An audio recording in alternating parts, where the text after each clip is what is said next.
Growth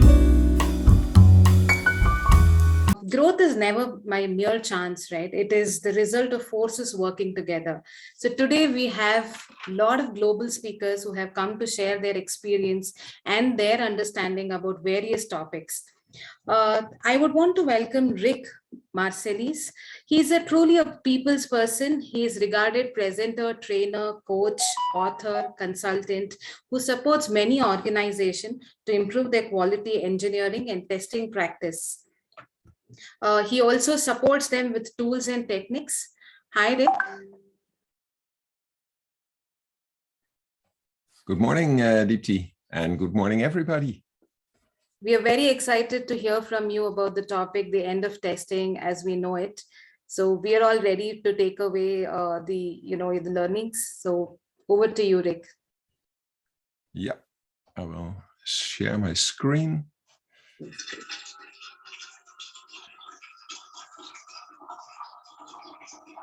Okay, so good morning, everybody, and I'm very honored and thankful for the ATA to invite me to open this global testing retreat. And well, for the next 45 minutes, we'll talk about the end of testing as we know it, and let's see what is. Rik, I'm going to mute everybody and then you can unmute yourself because there is some background noise coming. I'm going to mute all and then you can unmute yourself. Rik. Okay, great. Yeah. Sorry. So there we are without background noise. Okay, so let me briefly introduce myself. I'm a principal quality consultant at Society in the Netherlands, and I started in IT quite a long time ago, so in 1980, when computers looked like this.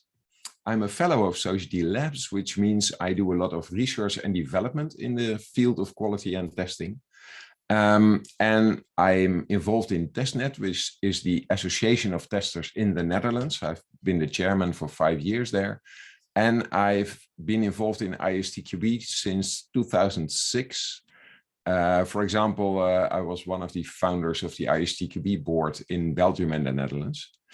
And I've contributed to a number of books during my career.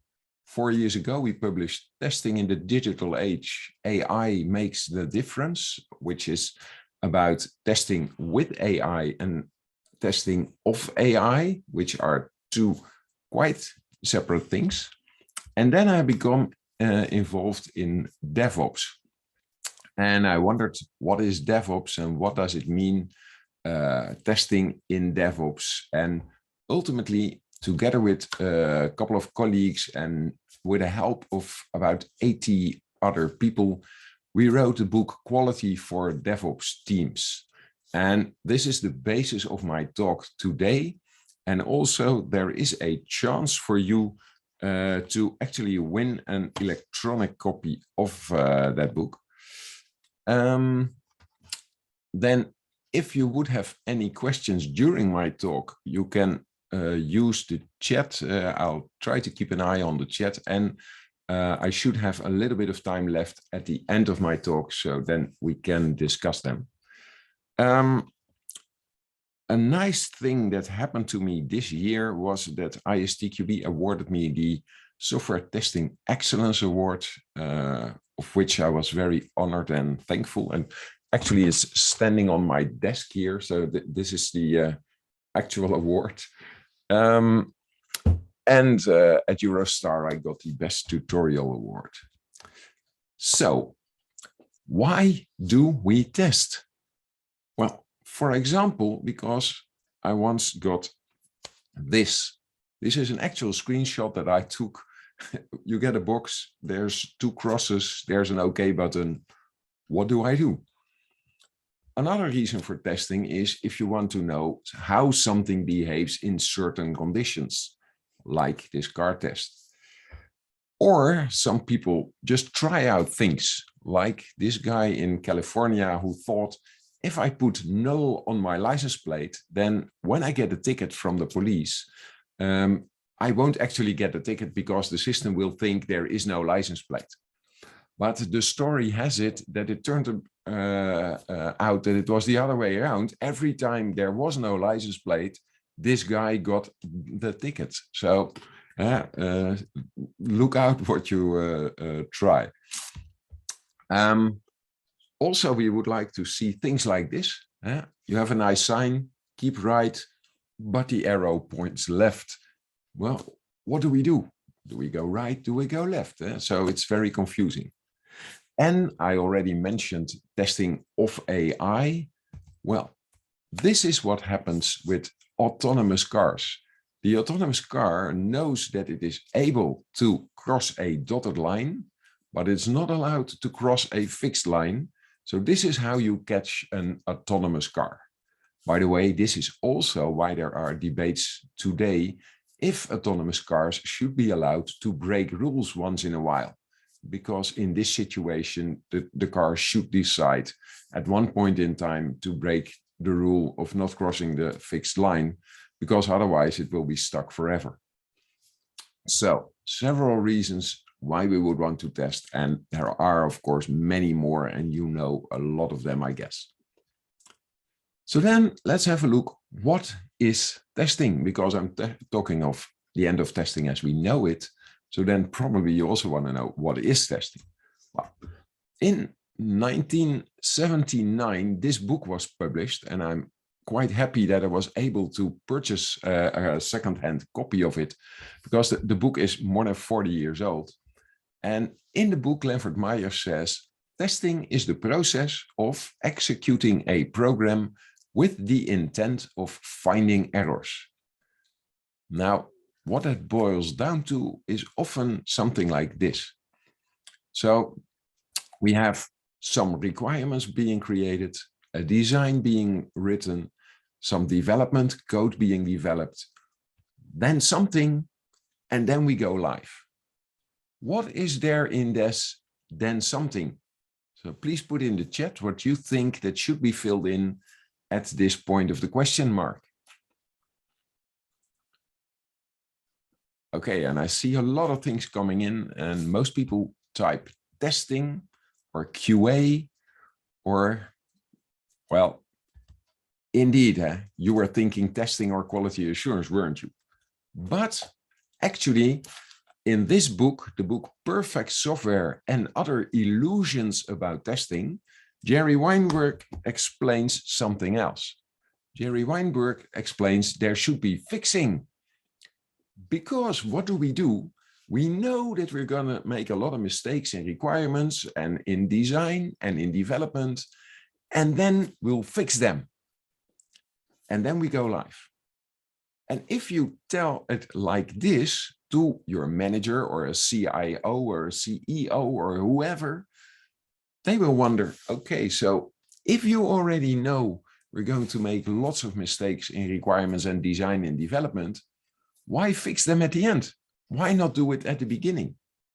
So keep this in mind is my advice to you. Instead of telling that you're going to do testing, because everybody thinks, yeah, okay, they always do testing at the end and it's bothering and it takes a lot of time. But if you tell it like this, they say, why should we fix stuff at the end? Why don't we try to fix it early? Because fixing at the end is not efficient, not effective. So instead of hunting faults, do not implement a fixing phase and organize your process properly. And because the idea that Rik Marselis had with his definition of testing is, we'll find all the errors, fix them, and then we'll have perfect software.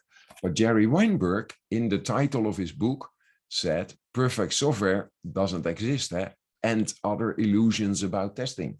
So we'll never have perfect software, so we'll have to do something else to make it as good as possible. And also in 1979, Barry Boehm made his famous Boehm curve, and I drew it here with some euro coins. And the basic idea is that the earlier you solve a problem and fix it, the cheaper it is. So that's why we talk about shift left.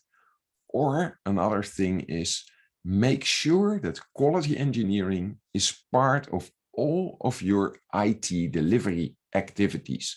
So don't have a fixing phase somewhere in between, but make sure that quality engineering is all around. And of course, if you do things like Agile and DevOps, then probably we won't have just a requirements phase and a design phase and a coding phase and operations phase. It will be all more in parallel, but still quality engineering should be all around.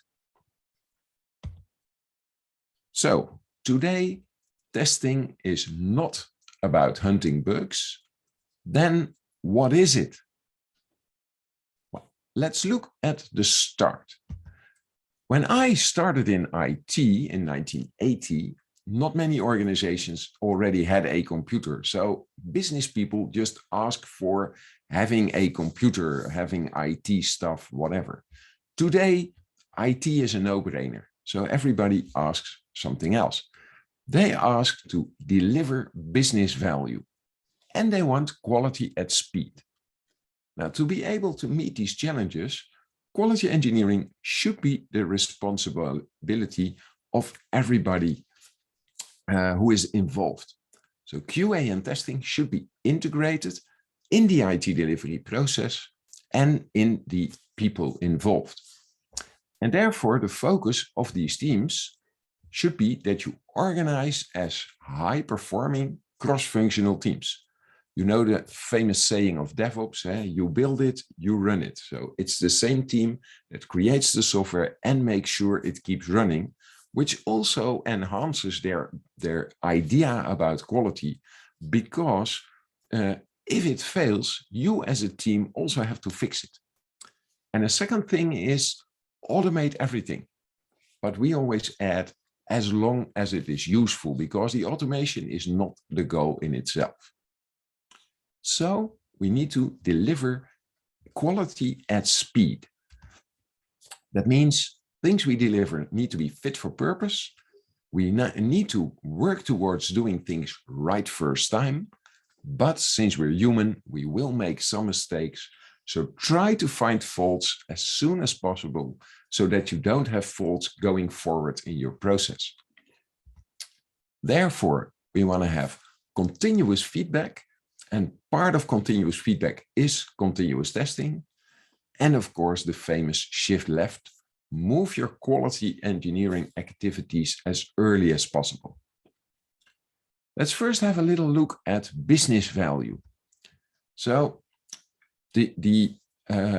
we are not doing IT because IT is our hobby.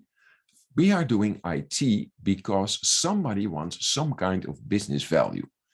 So the first thing we need to do within the scope of business delivery is determine what is the value they want. And it may be something small like adding a button on a screen, or it may be something big like I want to have a new IT system for my web shop. Basically, it might be anything.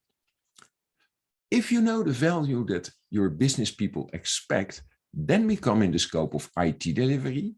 And then the first step is to determine what are the objectives that we are actually working together towards. And part of thinking about these objectives is to make sure that you build the right quality in by applying relevant quality measures. So you think about what activities do we need to make sure that we build quality in. And an example of that would be, for example, pair programming. If you have an important piece of software, have two people build it together, and that will increase the quality. The next thing you would like to do is to know whether you are going towards your objectives and your business value. So you need to measure some indicators. And not too many indicators, but somewhere between 5 and 10 indicators usually is okay. And measuring these indicators is mainly testing. So this is how testing comes in the whole picture. With testing and measuring these indicators, you get information for your stakeholders. And with this information, the stakeholders, they establish their level of confidence that they will get the pursued value. Because at this point in time, they don't know the actual value, the business value, because we haven't put it live yet.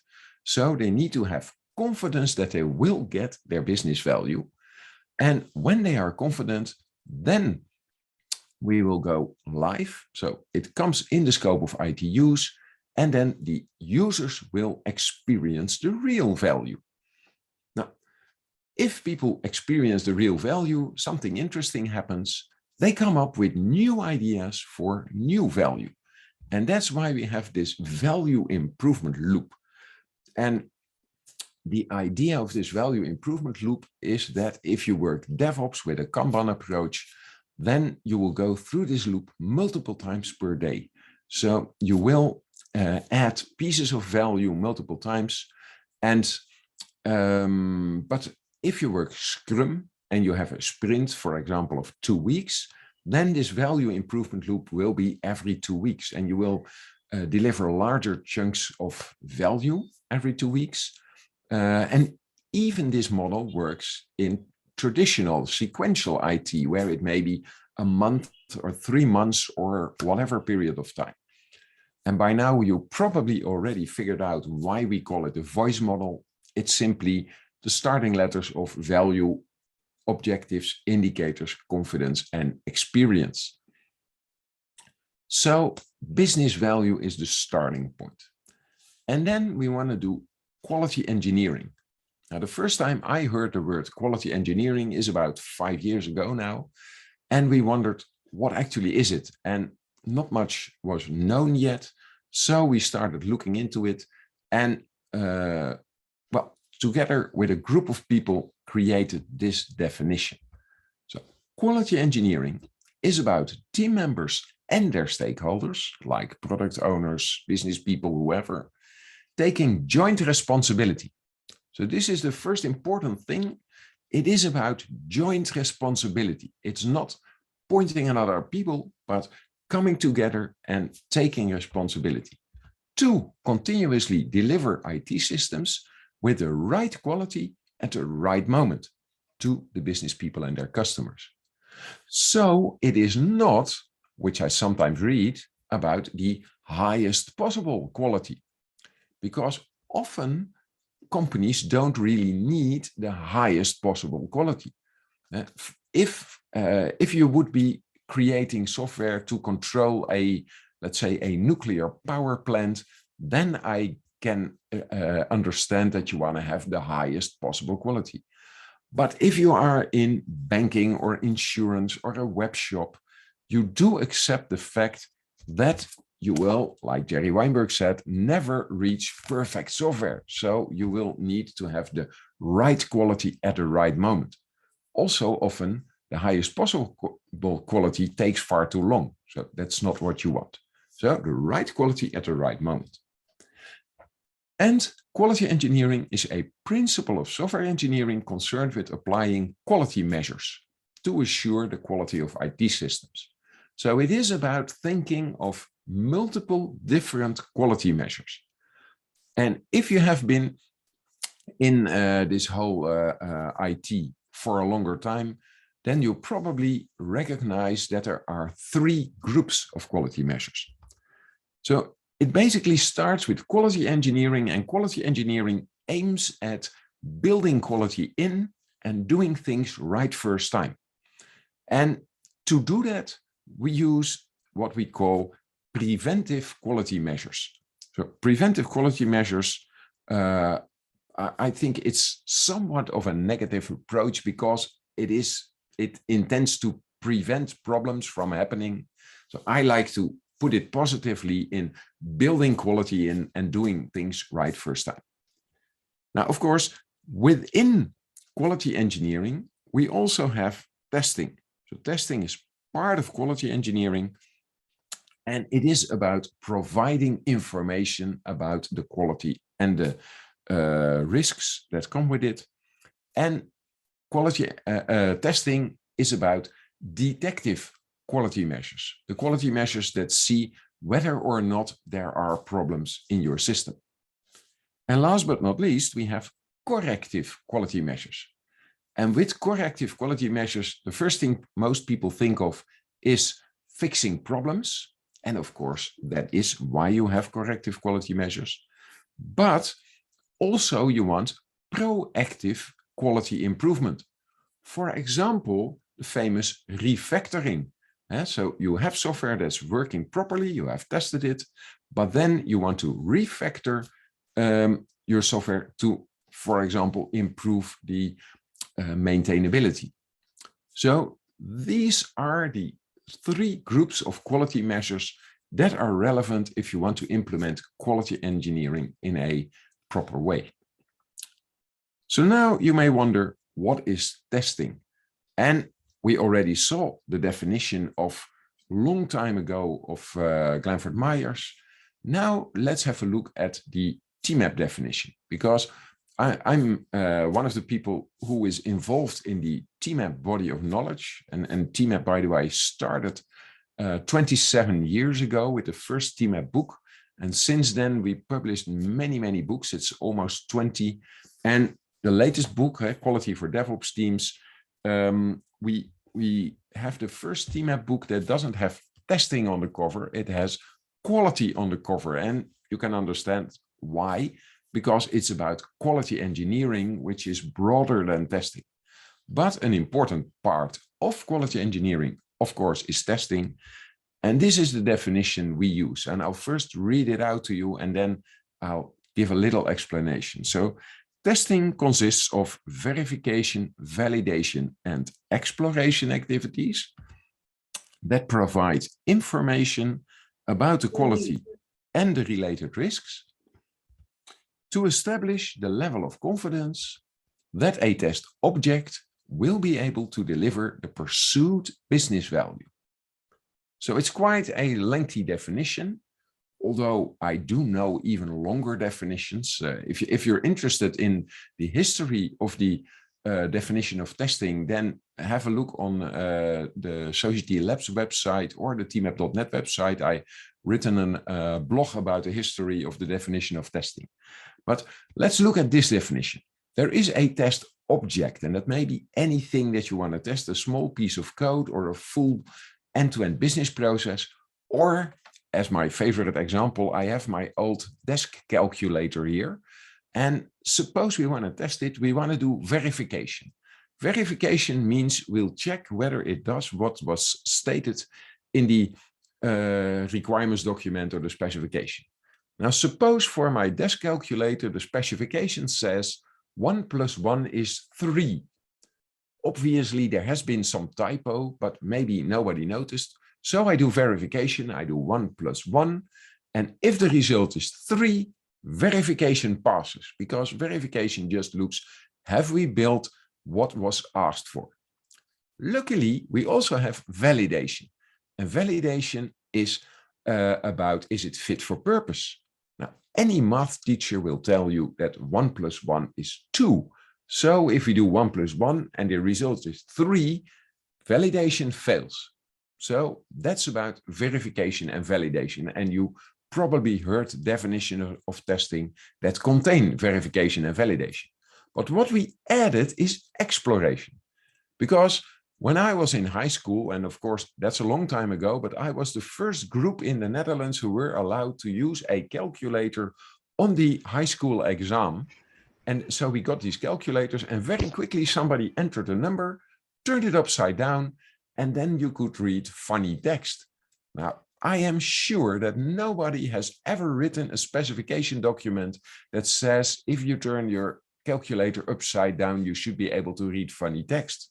So that's something you only discover with exploration. Now, this, of course, is a funny, interesting example, but think, for example, of security testing.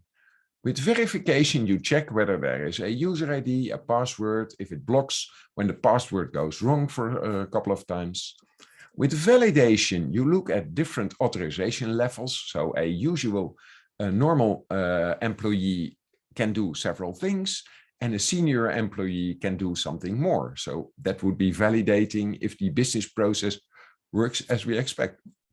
But then come the ethical hackers, and they do exploration. They see if you can go around the security measures or whatever. So that's why today we say testing is verification, validation, and exploration, which together gives information about the quality. And I usually say quality is the things we do want, and about the risks. And the risks are simply the things we don't want to happen. So you want to know, is the quality good enough? And have we covered our risks? And based on this information, our stakeholders, like the product owner, they will get confidence that we can deliver the pursued business value. So that's the definition of testing within quality engineering. Now, when we were writing our latest book, we were thinking about activities that you do for quality engineering. And very quickly, we had a list of more than 50 different, 50 different activities. And that doesn't work properly. So therefore, we made what we call topics. We created the quality engineering and testing topics, and we have 20 topics. And we group them in 2 groups. And the first group are the organizing topics, and they have a scope of multiple teams. So, for example, the first quality engineering topic in the organizing group is quality and test policy. Now, you don't want each individual team to make their own policy. So that's why you have multi-team scope, where you make a policy for multiple teams. The other group are the performing topics. They are the operational QA and testing activities, and they have the scope of one individual team. So, and this is not totally black and white, because, for example, the organizing topics of estimating and planning, yes, of course, you want multiple teams to have a similar way of estimating and planning so that you can compare. On the other hand, individual teams mustn't make their own specific estimate and their own specific schedule. So it is not a totally black and white picture. And then people asked, how do these quality engineering and testing topics relate to the fundamental DevOps activities? And there is not a one-on-one thing. So we created this picture, and in the center you see the fundamental DevOps activities, which are plan, where you do not only make a plan, but also think about your requirements; code, where you make your program code, but also, for example, infrastructure as code, or even documentation as code. We have integrate, where you integrate new and change stuff with the existing IT. Deploy, where you put it in a live environment, and operate, where you make sure it keeps running. And in the center, most of important of all, you have monitor, which watches whether the dev part on the left and the ops part on the right go as expected. And if not, you need to change something. And all around these fundamental DevOps activities, we have the quality engineering and testing activities. And that is to emphasize that they relate to many things, because sometimes people ask me, why is there no testing in the DevOps activities? Well, because you can't say testing is between code and integrate, or between integrate and deploy, or between plan and code. So testing is everywhere. So that's why we made this picture with all the quality engineering and testing activities all around. How do you do testing today? Now, obviously, you have static and dynamic testing. And I think still static testing often doesn't get enough attention, because by reviewing, for example, perspective-based reviewing with multiple people with different backgrounds, you get a very early improvement of your quality. Remember, shift left, do static testing to ensure quality in an early stage. Then how do you focus on testing? A lot of people know regression testing, and regression testing is to check whether things that were not changed actually didn't change. Then people ask us, what is the opposite of regression testing? And like 5 years ago, there was no term for that. So Now, today we use the term progression testing. So progression testing tests the new and changed things, and regression testing tests the things that should not have changed. And you also have confirmation testing or retesting, which is to test when problems have been fixed. So somebody found an anomaly, investigated, there was a problem, they fix it, and then you do confirmation testing. So these three things always go together. You have progression testing, regression testing, and confirmation testing. Now, if you want to do proper testing, you need to do test design and test execution. How do they go together? Well, it all starts with the pursued value and the requirements and specifications and the quality and the associated risks. And then you want to do test design. And test design, we define that you first determine your test situations, then your test cases and test data, put them in test scenarios. You can execute test scenarios manually, or you can do automated testing where you have test scripts to run your test automation tool. Then you execute tests. And one of the most important things in testing, assess the outcome. If you use approaches for test design, then there are two major groups. The first group is coverage-based test design. And coverage-based test design makes use of test design techniques.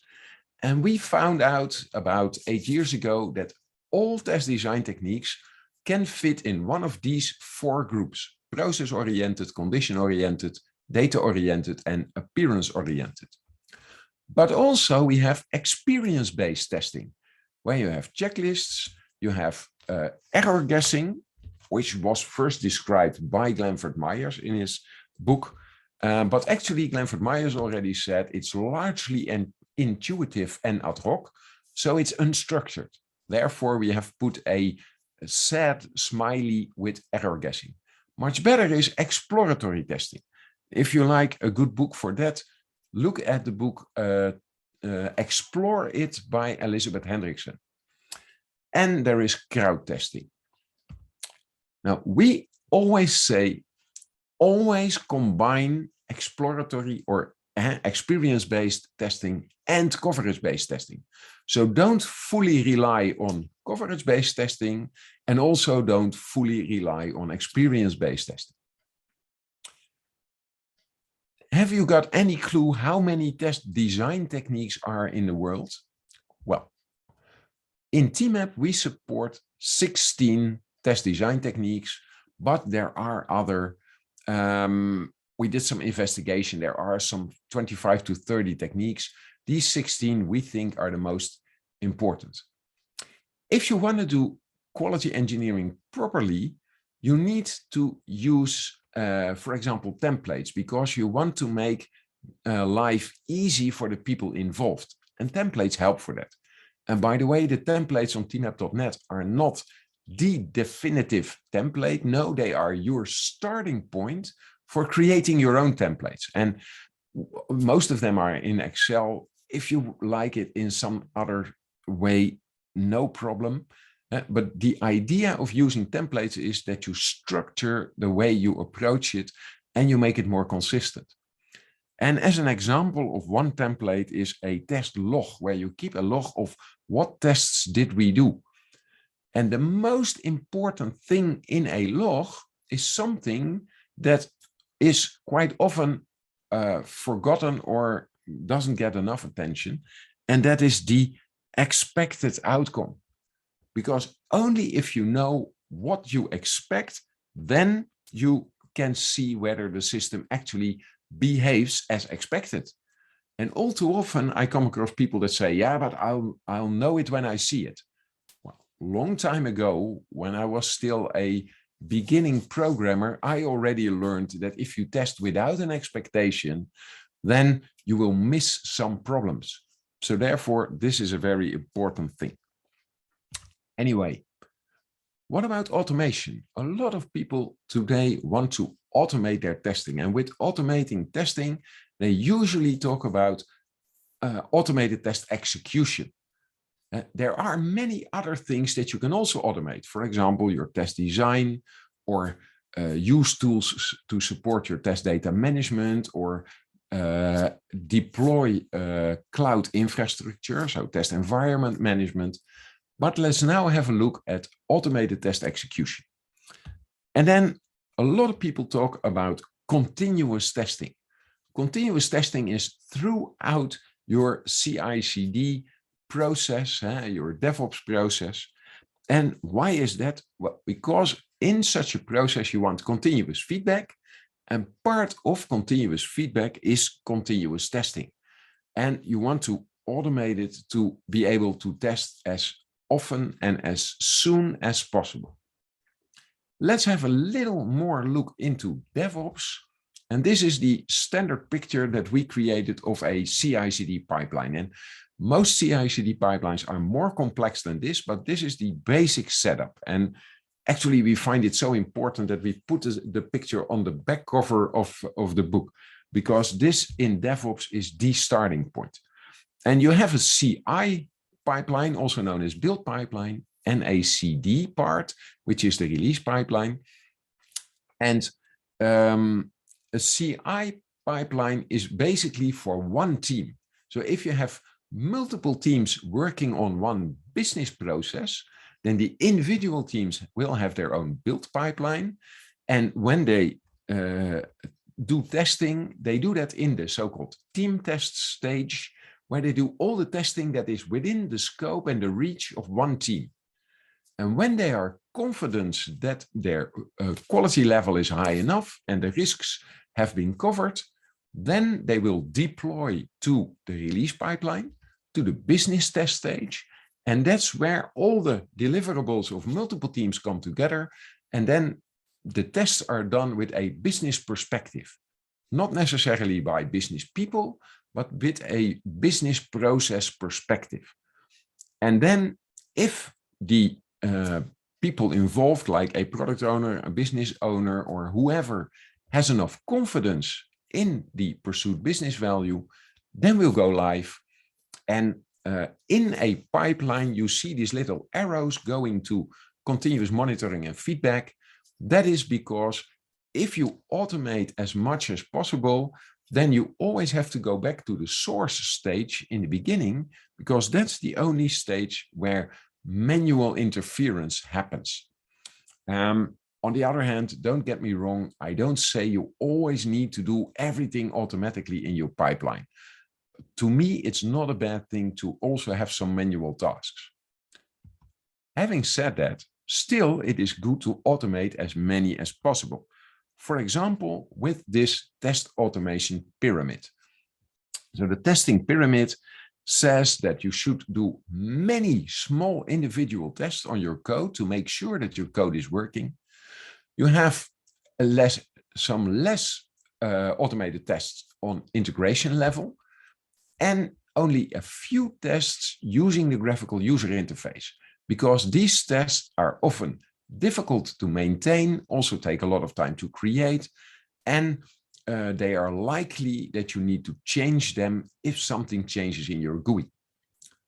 Now, on the top of the testing pyramid, you see the manual testing, for example, exploratory testing from an end user perspective, because you never should automate everything. Another thing that we have added to the test pyramid picture is on the left side, you see manual testing during the creation of the automated tests. And that is because there, the people who develop the automated tests first have to test their automated test. And as you may know, during the testing of your automated test, you will often find the most problems, especially with regression testing, because a regression test itself shouldn't find any problem. So most of the problems found with automated regression tests are during the setup of the automated regression test. And I use this picture, for example, to convince management if they say testing is too expensive, let's buy a tool. Because actually buying a tool doesn't mean you don't need people anymore. You still need people to set it up. You still need people to test your test. And also part of testing still needs to be done manual. Because my general saying is, it is seldom wise to automate nothing, but it is never wise to automate everything. That brings me to the conclusion of the end of testing as we know it. And the conclusion is transition from testing at the end to quality engineering from the start. And with this change, we will end the tester being the messenger of bad news, and we will go towards quality engineering as an enabler of adequate quality level that delivers business value. If you would like to know more, well, visit the website teamapp.net. It's a free-to-use website. Anybody in the world can access it. You may want to follow the Teamapp World of Quality Engineering on LinkedIn. And I will publish my slides on SlideShare. I'll put a link on LinkedIn right after this. And also we have some training courses that you might be interested in. There's exams provided by the international exam provider ISQI. And we already have people in 15 different countries having passed examinations. So going quite well. And now we get to the questions and answers part. Deepti, do we still have time for questions and answers? Yes, Rik, we have 7 minutes. So, okay. Yeah, if you have any questions, please feel free. Yes, Rik, I think we have one question. Swapna wants to know how can we implement the cost of the defect on the earlier stages of product development? I guess with cost of defects, Swapna means that we want to make sure that we are cost effective. Basically, I would like to not look at the cost of defects, but cost of quality. And as Barry Boehm already demonstrated in 1979, is if there are problems, then it will cost more if you fix them later than you will fix them early. But if you deliver good quality, you don't have cost of defect because you have little defects. And using a cost graph on defects only works properly if you have very many problems that are solved. So what I try to do is look at cost of quality, or even better, the benefit of quality. So what you try to do is determine what is the quality level we achieve. And if we achieve that quality level, then that is our benefit. Yeah, so that's another approach. And next question. Yeah, another. I see it coming in of Ashok. How do you think, oh, and then many questions come in, just I'll enlarge the box. Oh, now the questions go very quickly. Ashok wants to know, how do you think quality engineering has changed in an agile context, with testing being embedded into agile teams? Well, one of the very good things of today's cross-functional teams is that since people take responsibility together for the quality, they don't say, oh, it's your fault and now I have to fix something. No, it is about what quality level did we achieve and how can we improve that? It starts with that nobody has the monopoly on certain tasks in a team.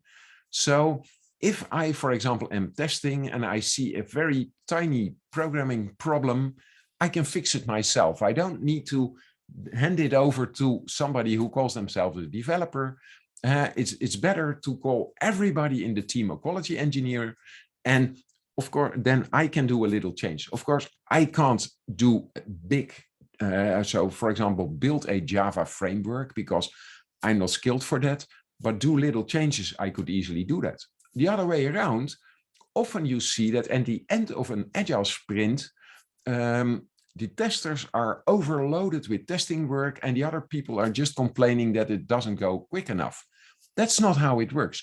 Everybody should join forces in doing the testing at the end, just as well as everybody should join forces in the beginning of a sprint to look at what they should do, for example, in refinements, in business analysis, etc. So by working as a truly cross-functional team, you will actually do proper quality engineering and build the quality in instead of try to test it in at the end. Great. Rik, we have many questions following in. Team, I'm really happy that you're being so inquisitive to know more about it. But with time context, I'll just take one last question. Kunal wants to know, taking into consideration the testing pyramid and quality engineering, what should be the best way to get started along with DevOps? What should be the best way to get started with DevOps? One very important advice is, don't think you will have a full-blown DevOps process in one go. So start small. For example, start with only your build pipeline and don't care much for an automated release pipeline yet. Yeah, start with your build pipeline, try to automate things within your own team. And as time progresses, then you can expand and extend to a nice release pipeline as well. And also keep in mind that you do not have to automate everything. So don't be sad if you do DevOps, but you didn't automate everything. That's not the goal of DevOps. The goal of DevOps is to properly work together and and take responsibility together for quality and build quality in from the start. Great. Thanks, Rik. I especially really liked all the illustrative slides that you have and all the very clear explanations there. I think we have a lot of questions in the chat box. May I request you to please answer them on the chat for the audience who would want to know more? I will try to answer some questions. And also I announced that 3 people would win a free copy of the book. And the 3 winners are the 3 people who asked the questions. So I would invite these 3 people to send me an email, and then I will email them a voucher to download the book for free. So thank you very much. It was my pleasure, and I will answer some of the questions in the chat box still. Thanks a lot, Rik. I think we really saw a very in detail journey of the testing, and thank you for patiently answering most of the questions out there. Thanks a lot. Yeah, you're welcome. Have a nice day and enjoy the rest of the conference. Thank you. Audience, due to time constraint, I couldn't take all the questions, but Rik is here with us for a while. So please feel free to connect with him on his LinkedIn. And for the 3 of you, we will help sharing your names with Rik. And yeah, thank you for the questions. But yeah, we will still try to follow up answers on the chat.